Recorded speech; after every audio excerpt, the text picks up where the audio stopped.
হাওড়ার ১ থেকে ১৬ নম্বর ওয়ার্ড ঘিরে চিন্তা ছিল প্রশাসনের, নেওয়া হয়েছিল অতিরিক্ত ব্যবস্থা। সকাল থেকেই স্পষ্ট হয় প্রশাসনের চিন্তা অমূলক ছিল না। একের পর এক অভিযোগ আসতে শুরু করে এলাকাগুলি থেকে। ছুটে যান রাজ্য নির্বাচন কমিশনের সচিব তাপস রায়। যদিও ফিরে এসে তিনি জানান, অভিযোগ পাল্টা অভিযোগ হলেও তেমন কিছু হয়নি যা ভোট প্রক্রিয়াকে ব্যাহত করতে পারে। সর্বত্রই এবার ভোট হয়েছে মোটামুটি শান্তিপূর্ণ। সকাল ৭টা থেকে বিকেল ৩টে পর্যন্ত ভোট নেওয়া হয় এদিন। সর্বশেষ পাওয়া খবর অনুযায়ী পুরসভাগুলিতে ভোট পড়েছে হাওড়া ৬৮.৩৯%, বহরমপুর ৭৯.৯৬%, কৃষ্ণনগর ৭৯.২৯%, মেদিনীপুর ৭৯.৮২% এবং ঝাড়গ্রাম ৭৯.১৫%। ৫টি পুরসভা ছাড়াও রাজ্যের বিভিন্ন পুরসভায় ছড়িয়ে ছিটিয়ে থাকা ২৯টি ওয়ার্ডে উপনির্বাচনও হয় এদিন।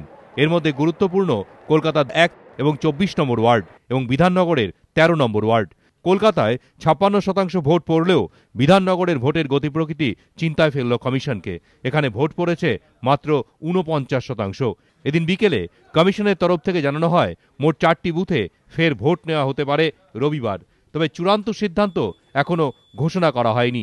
এই ৪টি বুথ হল হাওড়ার ৪৪ নম্বর ওয়ার্ডের ৫ নম্বর বুথ, রাজারহাট গোপালপুর পুরসভার ২৩ নম্বর ওয়ার্ডের ৬৪ ও ৬৫ নম্বর বুথ এবং কৃষ্ণনগরের ১৭ নম্বর ওয়ার্ডের ৩ নম্বর বুথ। কমিশনের বক্তব্য, বহরমপুর, ঝাড়গ্রাম এবং মেদিনীপুরে ভোট হয়েছে পুরোপুরি শান্তিপূর্ণ পরিবেশে। বহরমপুর এবং ঝাড়গ্রামের ভোটের ওপর কমিশনের বিশেষ নজর থাকলেও অবাঞ্ছিত কোনো ঘটনা না ঘটায় দিনের শেষে স্বস্তিতে প্রশাসন।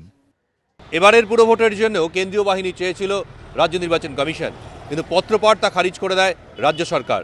ফলে ভোট হলো শেষ পর্যন্ত পুলিশ দিয়েই। আর পুলিশি ব্যবস্থা নিয়ে এবার অন্তত কোনো বিরূপ মন্তব্য করল না রাজ্য নির্বাচন কমিশন।